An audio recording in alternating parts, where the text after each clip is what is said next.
ఒక కుర్రవాడు తాంత్రిక విద్యలు నేర్చుకోవాలని చెప్పేసి ఒక అడవిలోకి వెళ్తాడు.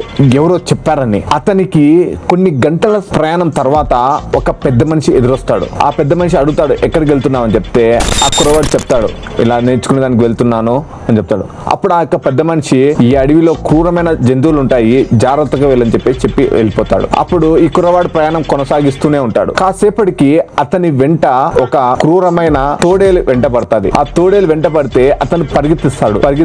పరిగెత్తి లాస్ట్ కు ఆ కుర్రోని సంచిలో ఒక మాంసం ఉంటే అతను ఆ యొక్క మాంసాన్ని ఆ యొక్క తోడేలుకు విసిరేస్తాడు. ఆ మాంసం వాసన చూసి అది ఆ యొక్క తోడేలు మాంసం తింటూ ఉంటది. అప్పుడు తప్పించుకుంటాడు ఈ యొక్క కుర్రోడు. ఇదంతా గమనించిన ఒక గురువు పిలిచి అక్కడికి ఒక కొండ మీదకి అడుగుతాడు, నువ్వు ఎందుకు తెచ్చినావు ఈ యొక్క మాంసం అని, ఎందుకు వచ్చినావు అనేసి అడుగుతాడు. ఇప్పుడు కథ మొత్తం చెప్తాడు. ఈ యొక్క మాంసాన్ని నా యొక్క గురువుకి సమర్పించాలని చెప్పి తెచ్చినాను అని చెప్తాడు. ఫైనల్ గా మోరల్ ఆఫ్ ద స్టోరీ ఏంటంటే, మన జీవితంలో కూడా కొన్ని తోడేళ్లు అది ఏదో ఒక రకంగా వెంట పడతాయి. ఆ తోడేళ్లకు ఏం కావాలో, ఆ యొక్క మనుషులకు ఏం కావాలో ఇచ్చేస్తే అవి మన వెంట పడవు. అది ఆ యొక్క మాంసం వేసేసి ఆ యొక్క కుర్రవాడు తప్పించుకున్నాడు. ఇలాగనే మన జీవితంలో కూడా మనం ముందుకెళ్ళడానికి ఆ యొక్క తోడేలుకి మనము వేసేసి జీవితంలో ముందుకెళ్ళిపోవాలి. ఆ యొక్క తోడేలు ఎవరో కాదు, మీ ఇమాజినేషన్ కే వదిలేస్తున్నాను. కింద కామెంట్ రూపంలో వాళ్ళు ఎవరో మీరే టైప్ చేసి పెట్టండి. Thank you so much for watching this video. జీవితంలో అందరూ సక్సెస్ సాధించాలనే నా ఉద్దేశము. Please subscribe our YouTube channel.